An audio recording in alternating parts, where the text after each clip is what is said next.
Before we get into this special deal review episode, here are the required disclaimers that remind you that all investments carry risk and that none of this commentary is intended to be financial, tax, or legal advice. This program is intended to display how experienced LPs analyze a deal and question a sponsor. Now let's get to it.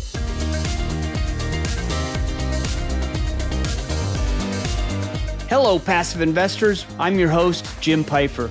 We are back with another episode of our special deal review series, where we bring syndication deals to a panel of experienced limited partners to analyze and discuss. The goal? To equip you with the tools and insights to confidently step into passive real estate investing as a limited partner. One of the best ways to do this is to get your hands dirty and review deal after deal after deal to understand what separates a great investment from a bad one.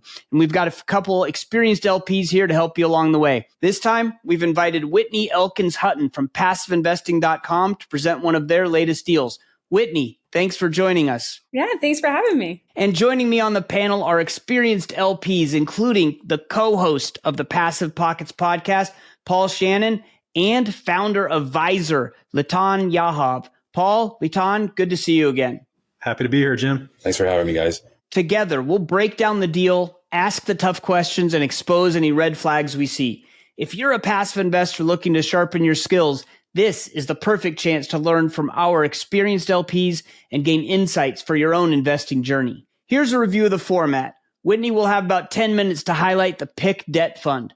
We've asked her to just highlight the deal. We are assuming that everyone watching has a handle on PassiveInvesting.com's track record, that you've reviewed this deal and watched the webinar. When Whitney's done, the LP panel will ask questions for about the next 15 minutes. Then we'll let Whitney go, and Litan, Paul, and I will discuss the deal amongst ourselves. As a reminder, this is called passive investing, but your work begins with evaluating all of the underlying documents, all of the information. So let's get to it. Whitney, you have about 10 minutes to just kind of go over and highlight the deal. The deal we're going over today is the PIC Real Estate Debt Fund 1.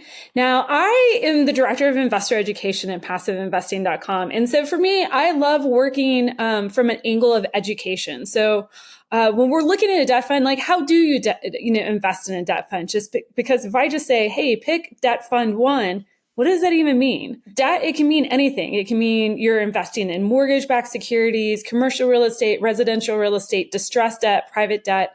So just because the debt is on the bottom layer of the capital stack, and we tend to say that it's in the safest position, low risk, low return, you still have to do an immense amount of due diligence there. And so for what we do in the PIC Debt Fund 1 is that we are investing in residential fix and flip real estate in the southeast part of the United States. We've also added in Ohio. We are licensed in 48 states, but we're being very cognizant about how we are expanding. The whole point of the debt fund is to provide stable cash flow. And how we do this is that we're investing in the lowest part of the capital stack, low position in the capital stack, create reliable cash flow. The cash flow here, is backed by loans. We've done over 1,600 loans in the fund. At any one point in time, there's about 400 loans active within the fund.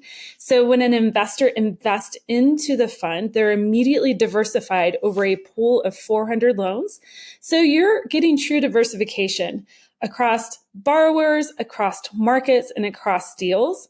And that pool of loans creates monthly cash flow. And you can also take that cash flow, you can compound it. We'll talk about some of the liquidity features here, but why would you want to add a debt layer into your investment portfolio? Well, I know for me as a passive investor in the past, 4 years weathering this market environment, I was invested in multifamily, self-storage, mobile home parks, you name it, but I was all in the equity part of the capital stack.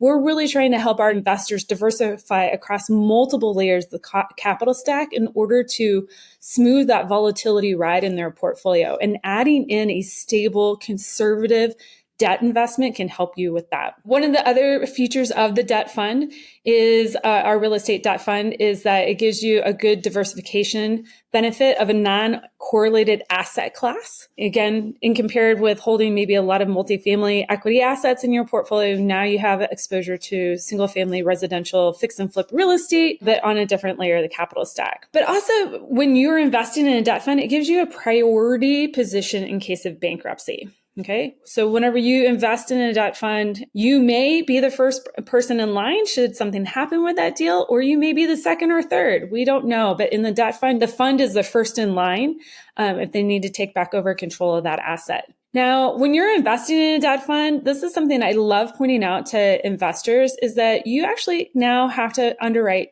two operators. Not only the person who is raising the funds, but also the person who is deploying the funds. And we have over 50 years of lending experience. And so we feel very comfortable in our business plan and execution with the PIC Real Estate Debt Fund. Our managing partner, Kelly Garrett, she has lent through the 2008 financial crisis. She is a fix and flipper herself in majority of the markets that we are actually lending in. With Rehab Wallet and PIC Fund One, we're vertically integrated. So that gives a lot of transparency to what is happening behind the scenes. And that's a great thing for investors. Here are some questions that people can, take a screenshot of. Hopefully they watch the full deal webinar. And these are great questions to ask when you're evaluating a debt deal. But I want to point out on this slide is this is actually what one of the houses looks like in the debt fund. We're investing in single family fix and flip real estate, 3-bedroom, 1-bath, 3-bedroom, 2-bath, uncomplicated type real estate in some of the hottest markets in the Southeast. We hold about 400 loans at any point in time that are active in the portfolio, and we've lent on over 1,400 plus of those type of homes. Now, here's kind of what to look for when you're comparing, contrasting different debt fund offerings. Our debt fund offering, we only invest in first position liens, meaning you're essentially the lowest part of the capital stack. If something were to happen with that asset, the fund itself would get to take back that asset. We've had out of about 1,600 loans, we've had 3 default. Okay, so our default rate is less than 1%. Market default rate, most funds are targeting a 1 to 3% default rate. Our target is actually 0. We want a 0 default rate. Now, with all the 3 defaults we've had 0 losses to investors. Actually, we've made money on those deals. We're not in the business of taking back property. We want our borrowers to be successful. Our asset class, again, single family asset classes. What is unique for us is that we have hundreds of loans across multiple markets and multiple borrowers within our fund, as opposed to maybe just a handful of loans in a single market or to just a couple of borrowers. Our fund, we offer monthly distribution, or the investor can allow that to compound. And I'll show you kind of the power of compounding here in a second. Our lockups, we don't lock up people's funds. There is a little bit of an asterisk here.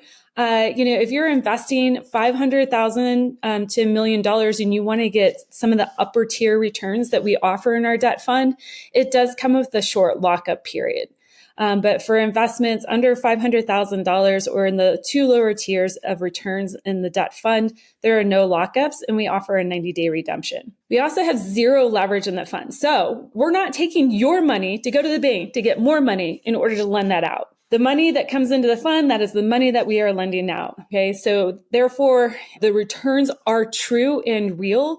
We're not going to get warehouse lines of credit in order to amplify our returns, which introduces another layer of risk to the portfolio. And our break even for performance, only about 55% of the loans have to actually perform for our investors to still get their preferred return. Industry standard, about 65 to 80% of the loans would have to perform in that portfolio. Here's a breakdown. To date, we've done over 1,619 loans, 400 currently open. We have over an 85% return borrower rate. We've lent over 360 million total throughout the fund. And, this is, kind of a good breakdown of the geographical area that we're lending in. We have followed a couple of our borrowers into the Ohio market, so we're super excited about opening that up. Our median loan value is $153,000. That's how we get the immense diversification within this fund that we can, because we're not lending on $400,000 or $500,000 or $600,000 homes. We're lending on, affordable housing for to help solve the housing problem. The average loan length is about 190 days. So our loans typically range between 6 to 9 months duration, and that allows us to stay very nimble with this market environment. Just to recap, our mitigation plan: first position lien, 60 to 65% loan to value. Our borrowers are fully underwritten. They provide a personal guarantee for the loans. We do as is evaluation as well as a subject to evaluation of the property. So we know what the value is, without the repairs done, and then also what the expected valuation is after repairs are done. A very low default rate of 0.2%. How we are able to achieve that is that because of our deep bench of experience in lending and also in fix and flipping ourselves, we have to know if our borrower is in trouble before they know that they're in trouble. And that goes to our great systems that we have in place for managing the loans, not only underwriting. I mean, that's definitely part of the puzzle, but, it also goes into managing the loan, and our customer service. So we're able to really help our borrowers be successful. All right. I'm ready for the Q's. All right, we'll give you the Q's and you can give us the A's. So thank you, Whitney, for that great summary. We'll just start off. Paul, do you want to kick it off here? Yeah, sure, Jim. Thank you. And thank you, Whitney. Great presentation and synopsis of the offering. I definitely buy into the diversification up and down the capital stack thesis. I've shared that same thesis, and it's nice to get that consistent income coming in to offset some of the volatility in the equity market right now, or I should say common equity positions right now. Some questions for you. So as far as borrower qualifications are concerned, obviously you're vetting these borrowers. You want to deal with experienced people that have done this before multiple times. As far as like the personal guarantee is concerned, how are you vetting the individual operator's financials? Are you looking at their credit score? Are you measuring their liquidity? How is skin in the game involved here? Are they coming to closing with cash? How does that all look as far as the borrower is concerned? Yeah, they are, putting a small percent down, so they, generally will have anywhere between 10 and 20% down. We do request the property be held in an LLC. That way, if we do need to take it back, it's a seamless process. It's essentially they're signing, what we call a bad boy carve out. So personal guarantee. So everything, the property itself actually has to stand on its own merit. Hence, the reason why we're doing the initial as is evaluation and then the subject to evaluation. And then, from there, they're putting in their down payment, but they're also signing that bad boy carve out, that personal guarantee that if, they're deficient even past handing back the keys on the project, that, we come back to them for the difference. And is there a credit score that's involved, or do you measure their liquidity anyway as far as bank statements or reserves? They do have to bring, a liquidity for the project 3 to 6 months, but it's not like underwriting for a primary mortgage. We're not really necessarily checking their credit score, but the LLC has to be in good standing. They have to show some financials, but that's just really so they can float the project. In the fix and flip world, it differs from like the primary mortgage world. In the primary mortgage world, who is affording that loan? It's me personally, right? Like, what is my personal income? In the fix and flip world, we're mostly concerned about the home and the borrower's track record. So we want to see, have they already done 1 to 3 projects? If we're in an initial relationship with them, they're going to get, less favorable loan terms than if we have done like 6, 7, 10 projects with them and they've, proved their track record. This is how I got my start in real estate. 15 years ago, I was doing fix and flipping. And so very used to this type of lending. But while they're checking all this, it's not at the end of the day that if the project failed, they're coming after me and my personal finances. They're going to take back, or the lender is going to take back the property first to fulfill any deficiencies. And if there's any balance left over, then the borrower would have to fulfill that personal guarantee. So you mentioned the bad boy carve out. So that guarantee is only if they do something that, like, let's say in your example you just gave, the property for whatever reason isn't enough to fulfill the loan, and then you have to go after them. Is that you can only collect from them if they've done something materially wrong, as in those carve outs, or is it just a blanket personal guarantee? That I would have to double confirm, because we have changed some of our lending standards, in the past 3 years. If it's a true bad boy carve out, where it means we'd have to commit fraud or something like that, not to deflect, but I think really what we're we're primarily focused on is getting that 0%. We're underwriting that borrower in that deal. If we want to know that that's a deal that we want to take back and that we ourselves can make money on, if we had to match that investor with another investor in order to exit that, or if we had to foreclose on it, put it REO, foreclose on it, actually complete the rehab ourselves and then sell it, we want to know that this is something that at the end of the day, worst scenario happens, that we actually can make money on. And one more related question, then I'll throw it to you, Litan. On the Rehab Wallet website, it says that the loans are no income, no asset, no credit. Can you explain what that means? I know that's like marketing stuff. You already said that the building, the property is going to be the bulk of the collateral, but what does it mean when your marketing is no income, no asset, no credit? I'm speaking on behalf of the fund, not on behalf of Rehab Wallet's marketing. But, really somebody who's coming, to Rehab Wallet as their like first 1 or 3 loans, if they don't have like a day job, a W-2, if they don't have like a bank statement of a net worth of say like $500,000, so no income, no asset.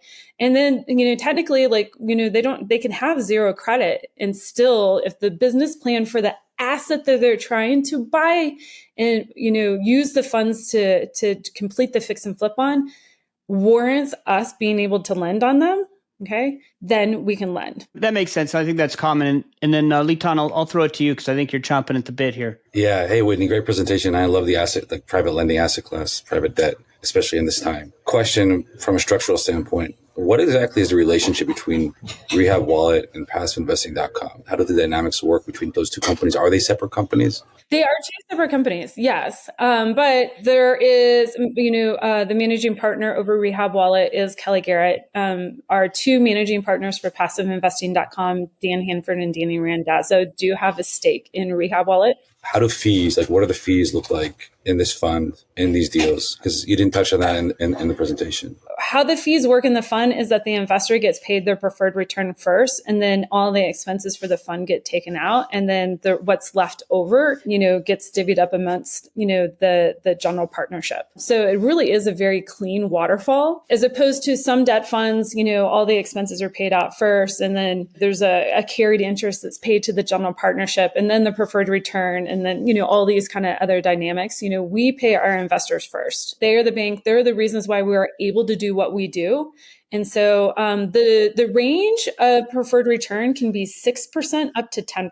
Sorry to interrupt you. I want to focus on the fees. So when you talk about the operational side of Rehab Wallet, all the operational expenses, there are none. You don't take anything. So Rehab Wallet is its entity. It's going to bring in a borrower. The borrower is going to pay, probably a 12.5, 13% interest. They're also going to pay a 2% fee.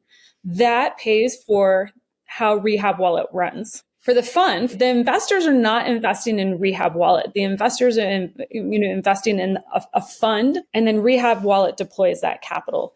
In the fund, the monies that are brought back to the fund, the investors get either, depending on what tier they invest in, 6 to 10%, they get paid first. After that is how, any additional fund expenses that are being paid and any other splits to the general partnership. You're just saying on the fund level, there are no fees. But just to clarify, Rehab Wallet, which is also a PassiveInvesting.com company, does have fees. Rehab Wallet is its own company. The managing partners of PassiveInvesting.com do have a partnership in Rehab Wallet.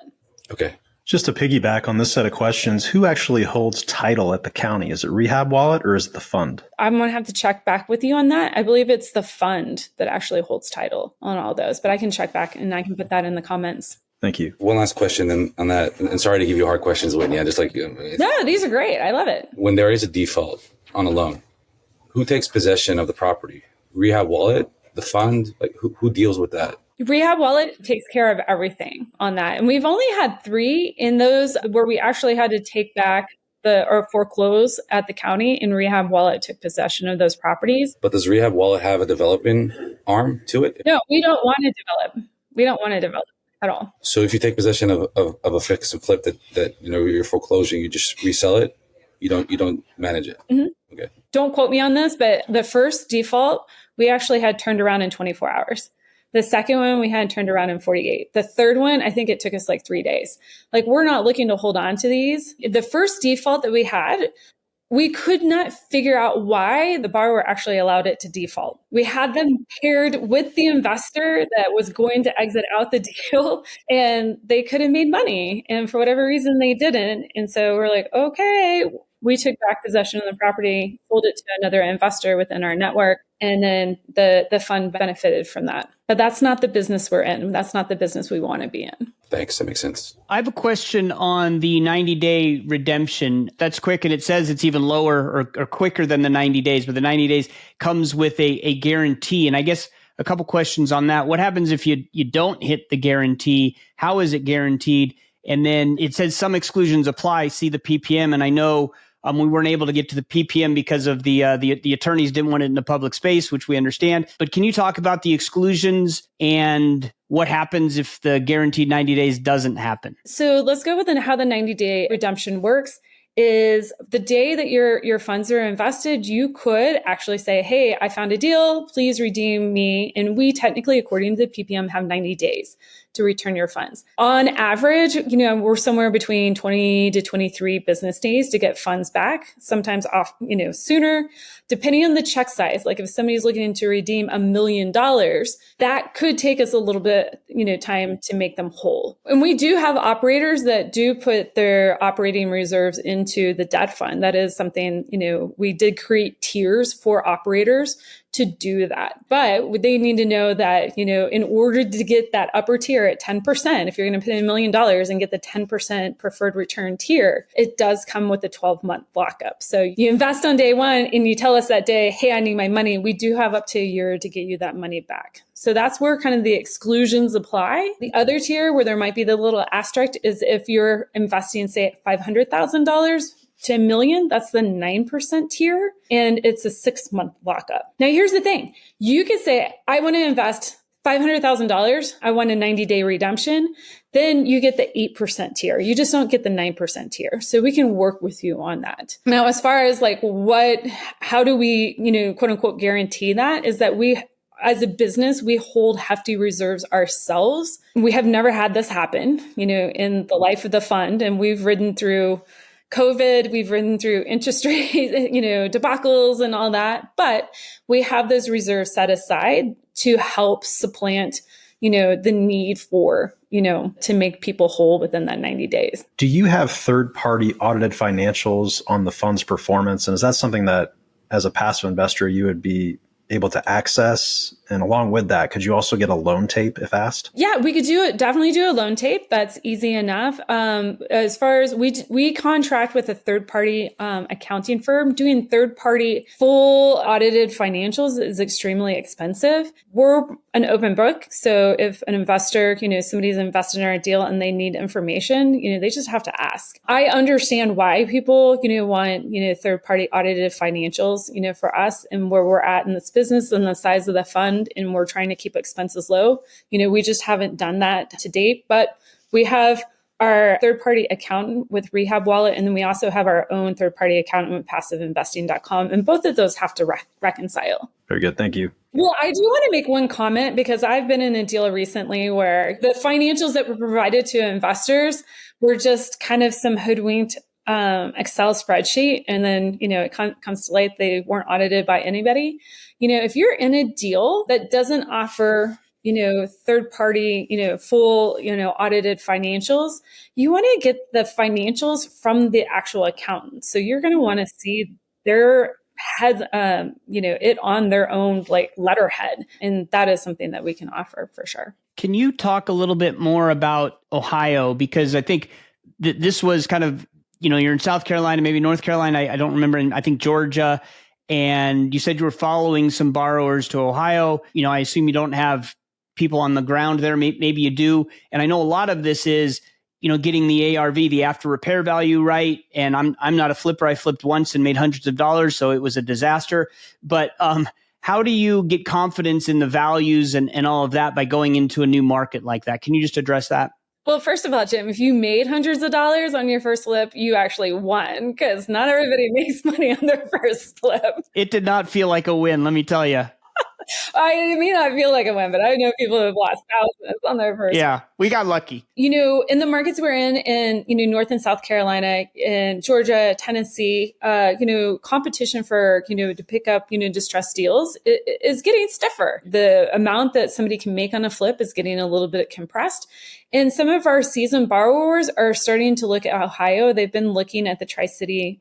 Hopefully, Jim, don't hang me up my toenails, but Columbus and Dayton, they're looking at those markets to get better returns for their efforts.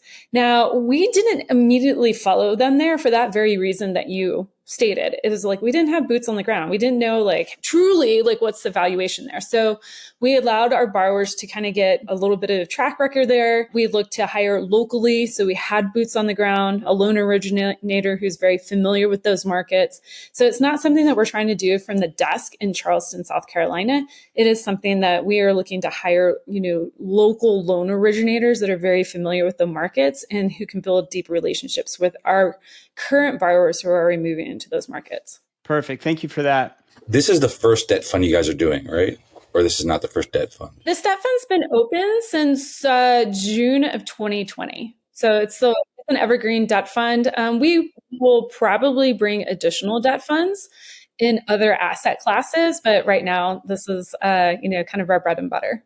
And the debt fund only invests in a rehab wallet? Yes. Okay.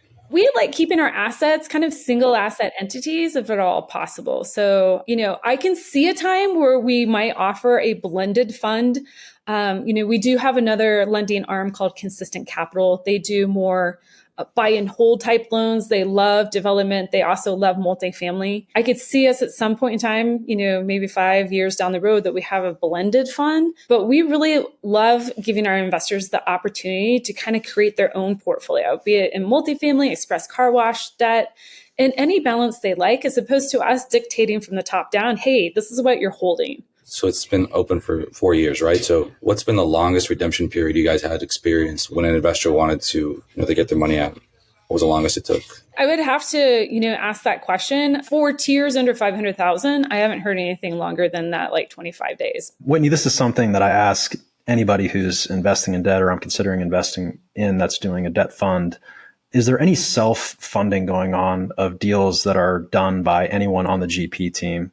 And I noticed, I believe it's 95% of the loans that you originate are to single family flippers or BRRRR investors. And I'm talking about that portion of the portfolio as well as the 5% that is commercial and or multifamily or other stuff. Is there any cross-pollination between any other deals that passive investing does in the specialties that you guys focus in, or any, maybe you're flipping yourself and borrow from the fund? Is that something that goes on at all? No, that is actually, that's kind of a violation. No, we don't have, any lending to, our managing partners or to any of our managing directors or anything like that. Now, I can say that, we did start the fund with people that we knew in our network. So people like family and friends that we do know that are pretty close. And, that's how most people start their businesses. And some of those people have been our best borrowers. And, I think of the 5% that aren't, that kind of 3-1, 3-2, single family box,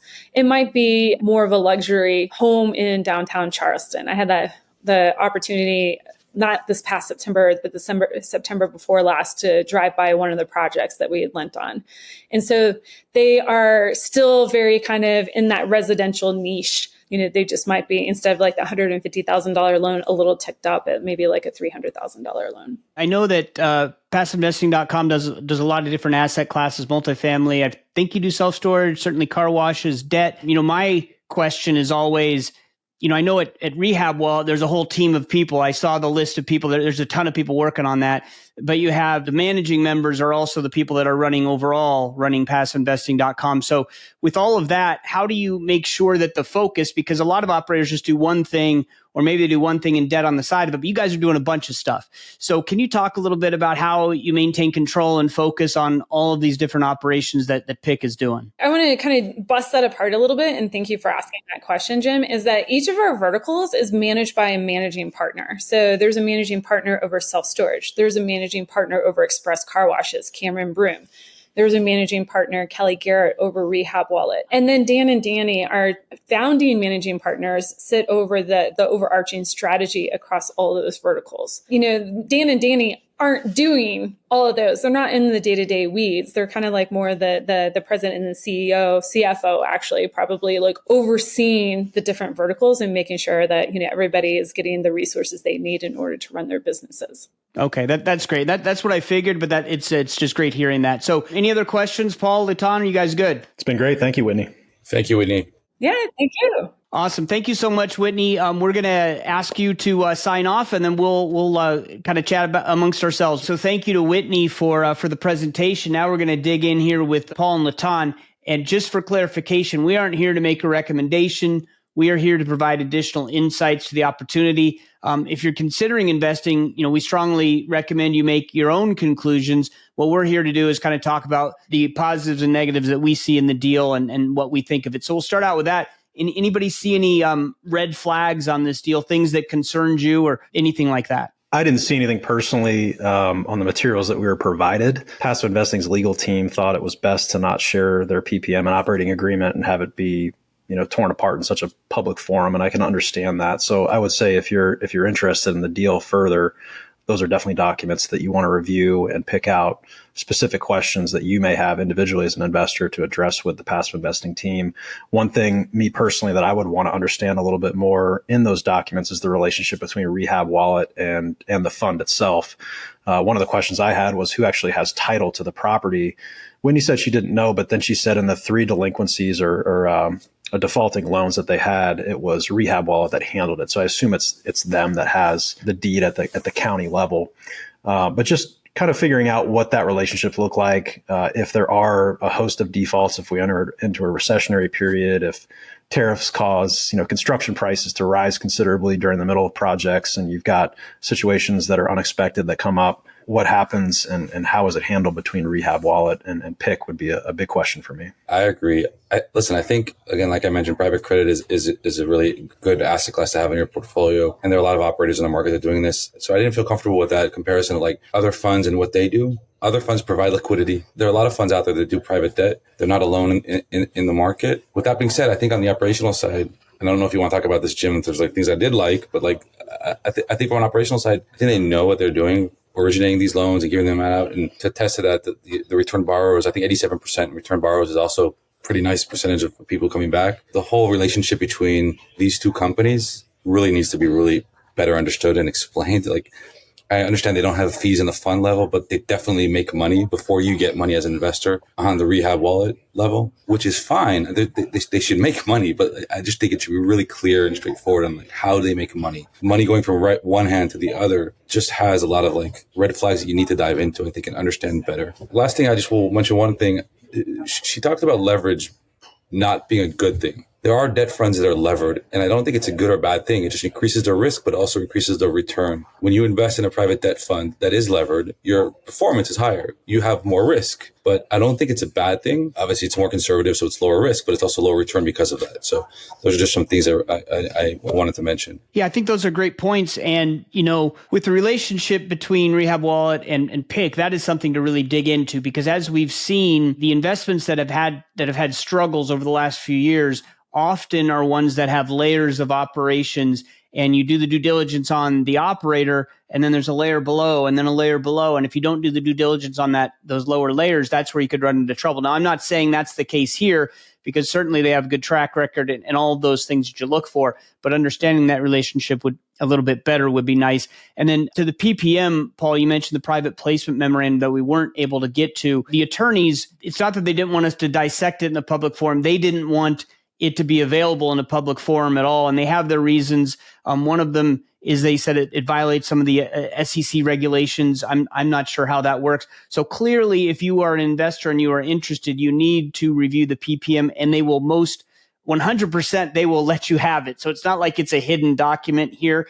It would have made our job easier to be able to review it. And some operators will let us review it and some won't. So we need to just have clarity on that. They're not hiding it.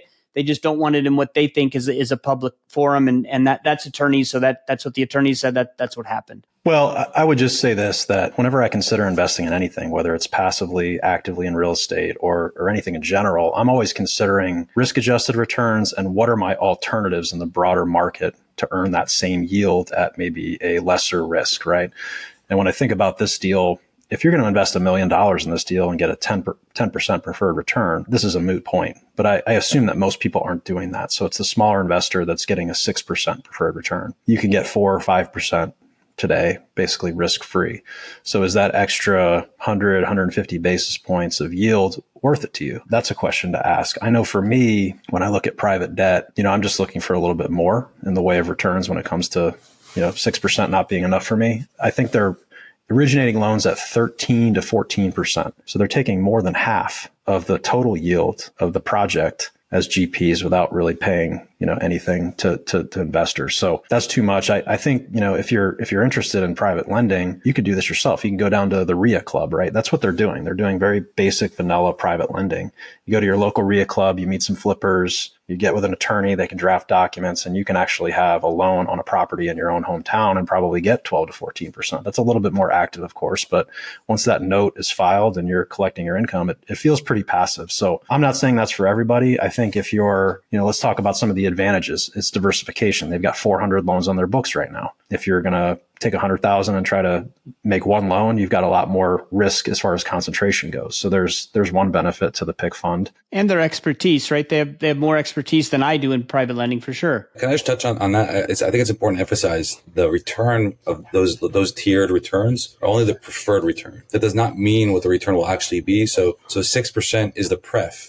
It doesn't mean what the return will be. So it could be higher because I definitely agree. If it's 6, by definition, that's flat. That was my understanding, is that they divide the rest that's left over above that between the general partnership team. So I don't think you're getting anything over 6, but I want to mention, you're talking about risk-adjusted returns, right? And this is where I think people get into trouble in not trouble, but debt funds, because all they look at are, okay, PIC's paying 6, this other guy's paying 8, and this other person's paying 10.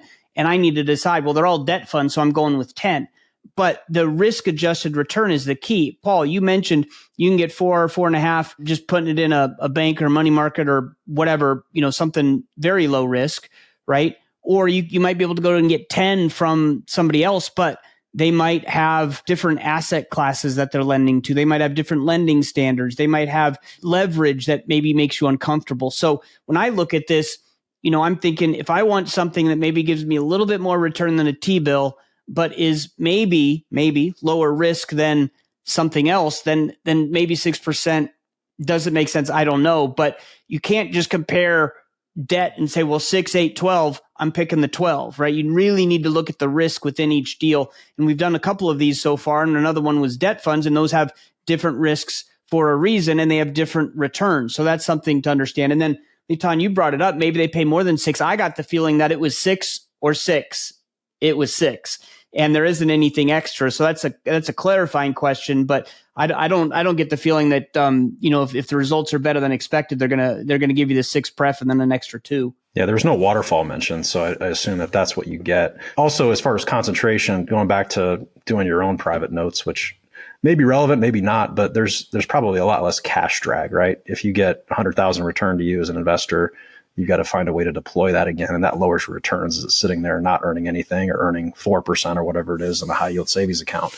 So with these guys, they've got liquidity, they've got new loans in the system, and they're always kind of rotating that money and that capital and avoiding cash drag. So I think that's nice. If you want access to private money lending, basically, and want to have a completely hands-off approach, and are okay with going in eyes wide open with what the returns are and how much the GP team is making, these guys have certainly the credibility and the street knowledge to get this done. Yeah, and I think it's hard to compare this to going out and doing your own private lending, because I do that, but I have a person who I trust and he knows what he's doing, and I give him some money. It's like I could get 8% cash on cash and maybe a 15% IRR on a multifamily deal. Or I could just go buy my own multifamily deal. Well, I'm in PassivePockets and all this because I want to do it this way, right? And so, Paul, you could certainly go and do your own private lending because of your expertise, because of your experience.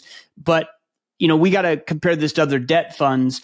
and your comparison is valid. I'm not saying don't compare it to if you're going to go out on your own, but really what we're trying to say is how does this compare to other debt funds? And it pays the least. So it should have the lowest risk of other debt funds. And the main risk that we've found is this relationship between Rehab Wallet and the others. But, let's talk about some of the positive stuff. The return borrowers is great. The low default, the small dollar amount of these loans. I mean, all of these things I think are positives. If you're looking for a place to park cash with minimal risk and you get comfortable with the Rehab Wallet relationship, then this is a very comparably low risk way to earn, a return that's a tick better than a T-bill. Yeah, but just really people need to clarify that pref, because I think it's a game. If that's the final, then people need to really assess if this is what they want to invest in or not compared to the alternatives. And I agree, passive investing is, I'm not going to go find someone to lend money to. I've done it once and just to a friend. And just finding these passive, private equity or private credit deals to do is the way to do it. And there are alternatives in the market. And it's always, want to compare apples to apples. So let's talk about what kind of investor would this make sense for? I think like any debt deal, it makes sense for someone who's looking for consistent cash flow. And for me, again, if we get comfortable with the deal between the companies, this seems like compared to some debt funds, this could be a little bit lower risk. So it seems like a cash flow investor, also someone maybe who's comfortable with PIC and knows and trusts them, that this would be a viable option. 100%. This is a cash flow, no upside type investment with the advantages, disadvantages of that. And I think it matches people that aren't looking. I think this is more for people, and depending on how much they put in it, more in a wealth preservation type investment and not wealth creation type, or depending on the allocation you put into the specific type of investment. But 100% it's cash flow, no upside, and needs to match that strategy.